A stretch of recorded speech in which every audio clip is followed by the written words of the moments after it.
Yeah, Mario is going to share the honors with me today and give a little bit of some maybe background and context to the fellowship, or maybe not. No, maybe. Okay, maybe.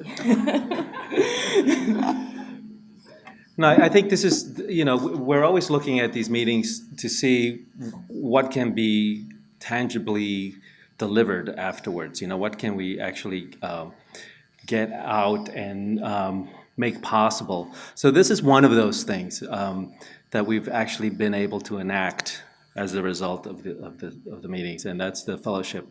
The first one, which was awarded to Nicole Smythe Johnson, was sponsored by the British Council and allowed her, the thing that we thought was really needed was mobility within the Caribbean, especially for a curator. This is an imperative, right? So she was able to visit, and I'm going to need help with this, at least 5 different spaces. Scotland, which was sort of part of the mandate because of the sponsorship. Grenada, Barbados, Suriname, and Puerto Rico was sort of like an additional thing that she decided to, add on. And it was the call was pretty open-ended. We asked folks to sort of invent their own itinerary and all of this. So this is part of the flexibility that we as Tilting Axis enjoy, is that we can invent this and reinvent it every time. So this next iteration, which Lise will explain fully, was something that just came to us, and this is the way we're doing it this time. And we're very much open to these possibilities. So if you have a project, if there's a way that we can provide a platform. I mean, we were talking earlier. About notices. If you have a notice that pertains to the Caribbean, we could easily put it on our site, and that will, get that audience that we already have been building up for some time. So, this is just to say this is really what we're hoping to gain from these meetings, is these tangible results. Thank you. Thank you, Mario.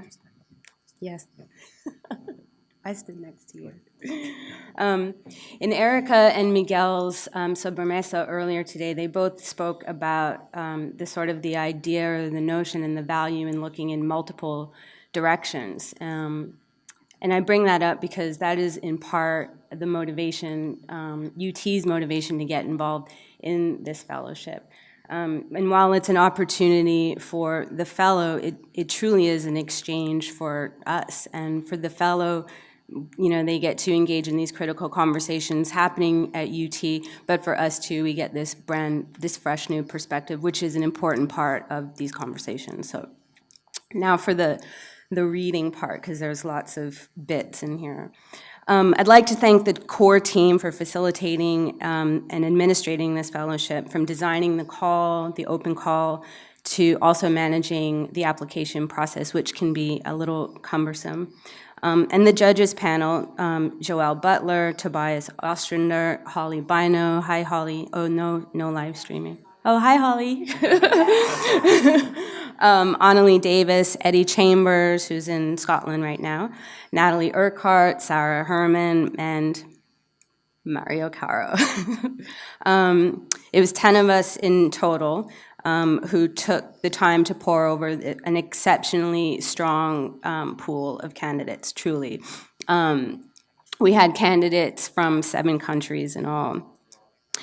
The competition was stiff, reflecting the wealth of talent and need for increased opportunities for curators in the region. But I am here to announce, and I'm pleased to announce, that this year's TA4 Fellowship, sponsored by and to take place at the University of Texas at Austin, has been awarded to Natalie Willis, the Assistant Curator at the National Gallery of the Bahamas.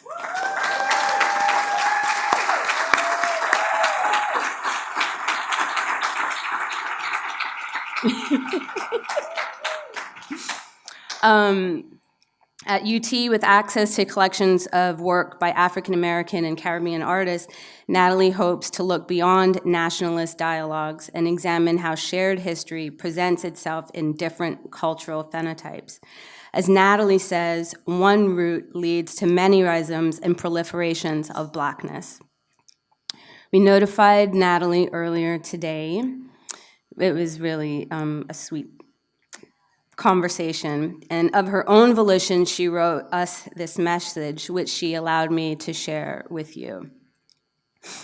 These are her words. I'm still, frankly, in disbelief. I perhaps wrongly didn't think I would have these opportunities when I moved back to the Bahamas after school. The constant worry for young Caribbeans going off to study who dare to come back is that you will hit the ceiling, that you will not have any real chances of upward movement in your career, that you only return at a deficit and for a love of this place. Hi, Tessa. You can love this place and it can love you back, and that love requires heartfelt work. The work that dedicated and fierce people have been toiling at for the last 30 years means that you give newer generations unbridled hope at the possibility, care, and freedom of being Caribbean-based cultural workers. I am humbled and so deeply grateful that you are taking a chance on me when it was never taking a chance to come back home. It was simply that work needs to be done. I'm overwhelmed and looking forward to the day I can help some other young Caribbean mind and heart get this feeling of support. Thank you, Natalie.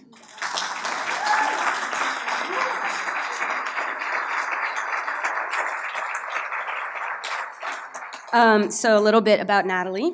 Natalie Willis is a British Bahamian curator and cultural worker.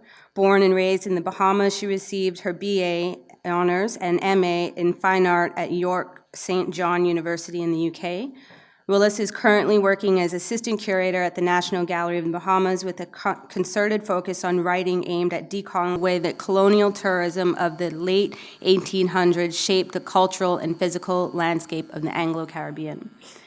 Willis has been an invited speaker at the Caribbean Studies Association Conference in 2017, the Museum Association of the Caribbean Annual Conference in 2016. Most recently, she took part in Goldsmith and British School at Rome Summer Intensive Course themed Curating the Contemporary in Rome in 2017. Needless to say, we look forward to welcoming Natalie to Austin, Texas. Thank you. And thank you, Lise, and University of Texas for making this possible. Thank you. It's our pleasure.